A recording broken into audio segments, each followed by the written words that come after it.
और इस वक्त हमारे साथ पंडित राकेश चतुर्वेदी जी भी जुड़ चुके हैं स्टूडियो में, ज्योतिष आचार्य हैं। हम उनसे भी जानने की कोशिश करेंगे किस तरीके से माँ को प्रसन्न कर सकते हैं, 9 दिनों में कैसे माँ की आराधना करनी चाहिए ताकि आपके जो मनोरथ है, आपकी जो इच्छा है वो पूरी हो जाए। पंडित जी बहुत स्वागत है आपका। जी नमस्कार पंडित जी, चूंकि ये 9 दिन है नवरात्र के और ऐसे में इन 9 दिनों में माँ को पूजने का ये सिलसिला इसी तरीके से चलता रहेगा। हर कोई अपने सामर्थ्य और इच्छा के अनुसार माँ को चीजें अर्पित करेगा। लेकिन आज जब दूसरा दिन है माँ ब्रह्मचारिणी का, तो किस तरीके से पूजा करनी चाहिए? कौन सी वो चीजें हैं जो कि माँ को हम अर्पित करें जिससे माँ प्रसन्न हो? देखिए, शुभारंभ माँ के वंदना से करेंगे। या देवी सर्वभूतेषु ब्रह्मचारिणी रूपेण संस्थिता नमस्तस्यै नमस्तस्यै नमस्तस्यै नमो नमः। द्वितीय स्वरूप है माँ दुर्गा का और कहते हैं माँ ब्रह्मचारिणी के लिए सबसे जो शुभतापूर्ण समय है यह उन लोगों के लिए है जो लोग अध्ययन में है, विद्यार्थी वर्ग, जो लोग रिसर्च इत्यादि के क्षेत्र में हैं, जो लोग कला के क्षेत्र में हैं, जिनको ज्ञान से संबंधित चीजें हैं, उनके लिए आज दिन विशेष है। और माँ ब्रह्मचारिणी के लिए कहा जाता है कि धौल वर्ण श्वेत वर्ण धारण किए हुए रहती हैं, तो इनको श्वेत पुष्प और खीर यानी कि दूध से बनी हुई मीठी खीर जो है अर्पित करना वह अत्यंत शुभकारी होता है। और आज जो मन से इनको मीठी खीर का भोग लगाकर श्वेत पुष्प अर्पित करके आज इनकी आराधना पूजा करता है, उनकी हर प्रकार से मनोकामना पूर्ण होती है। और क्योंकि मां ब्रह्मचारिणी वह स्वरूप है जिनकी तप और जिनकी आराधना देवताओं ने भी ज्ञान अर्जन और ध्यान केंद्रित के लिए किया है, क्योंकि मां जो ब्रह्मचारिणी का स्वरूप है वह हमारे स्वाधिष्ठान चक्र को नियंत्रित करता है। तो यह जो द्वितीय स्वरूप है मां दुर्गा का अति विशेष है और इस रूप की आराधना हम सभी को इस गृहस्थ जीवन में रहने वालों के लिए करनी चाहिए। और आज अगर आराधना करते हैं तो आपका मन एकाग्र होगा, मन शांत होगा। और आज के समय में सबसे बड़ी विडंबना है कि हर किसी का मन अशांत है, पीड़ित है, सब कुछ होते हुए भी उसको लगता है कि कुछ मेरे पास नहीं है। तो मां ब्रह्मचारिणी आज आपको शुभाशीष देंगी अगर आप श्वेत पुष्पों से और खीर का भोग लगाकर उनकी आराधना और पूजा करेंगे। बिल्कुल, ये तमाम चीजें आपको करनी है जो कि पंडित जी बता रहे हैं, जिससे माँ प्रसन्न होगी। और जैसा कि बताया, जो पढ़ाई के क्षेत्र में है उनके लिए बहुत ज्यादा जरूरी है आज का ये दिन, क्योंकि माँ उनका मनोरथ और ज्यादा पूरा करेगी। पंडित जी, चूंकि जब हम पूजा करते हैं कई ऐसी चीजें हैं जो हम हर दिन के हिसाब से 9 दिन माँ को भोग लगाते हैं। आपने बता दिया सफेद फूल भी माँ को चढ़ा सकते हैं, भोग माता को आज क्या लगाना चाहिए। और इसके अलावा चूंकि वस्त्र धारण करने की भी एक अपनी परंपरा है, तो दिन के हिसाब से भी वस्त्र धारण किए जाते हैं। आज जब माँ ब्रह्मचारिणी को पूज रहे हैं तो कौन से वस्त्र धारण करने चाहिए जिनसे मां प्रसन्न हो?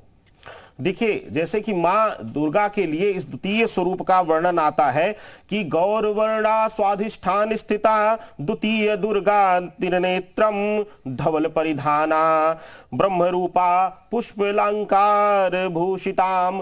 श्वेत यानी कि धौल वर्ण से सुशोभित है। तो आज हम सबको प्रयास यही करना चाहिए कि श्वेत वस्त्र धारण करें, धौल वस्त्र धारण करके पूजा आराधना करें।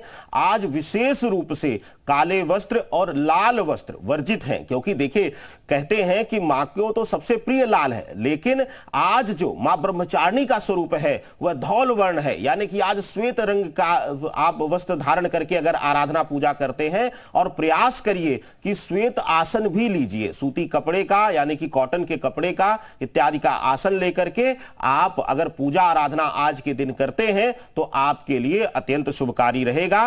मां अत्यधिक प्रसन्न होंगी और आपको मनवांछित वरदान देंगी। बिल्कुल, तो श्वेत चीजें जो है आप धारण करें, श्वेत रंग का कपड़ा धारण करें, आसन श्वेत रंग का बिठाएं, जैसे कि पंडित जी बोल रहे हैं, क्योंकि माँ को श्वेत पसंद है और ब्रह्मचारिणी माँ की आज पूजा की जा रही है। तो तमाम वो चीजें जाहिर तौर पर आप करना चाह रहे होंगे जिससे माँ प्रसन्न हो जाए। पंडित जी, चूंकि यहाँ पर हर कोई अपने सामर्थ्य के अनुसार पूजा अर्चना कर रहा होगा पूरे 9 दिन जो करेंगे, 9 दिन में जब पूजा हो रही है, आज दूसरे दिन की जब माँ ब्रह्मचारिणी की बात कर रहे हैं, तो माँ ब्रह्मचारिणी की महिमा अगर हम जानना चाहें तो कितनी महिमा है मां ब्रह्मचारिणी की इस दूसरे दिन की, दूसरे स्वरूप की?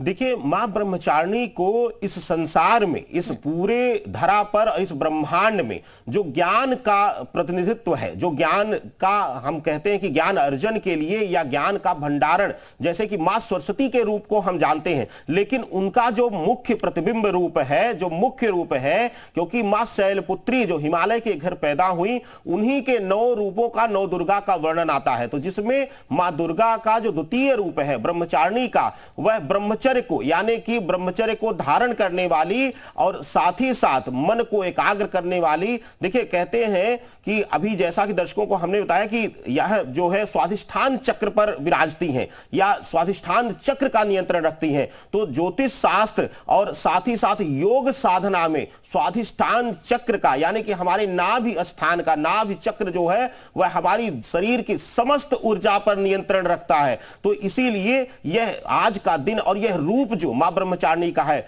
वह हमारे जीवन में अपने शरीर की ऊर्जा, अपने शक्तियों, अपने मन को एकाग्र करने, ब्रह्मचर्य को, जो लोग जो तपस्वी जीवन में है, जो विद्यार्थी जीवन में, कहते हैं कि विद्यार्थी जीवन के लिए उतना ही ब्रह्मचर्य जरूरी है जितना एक योगी तपस्वी के लिए।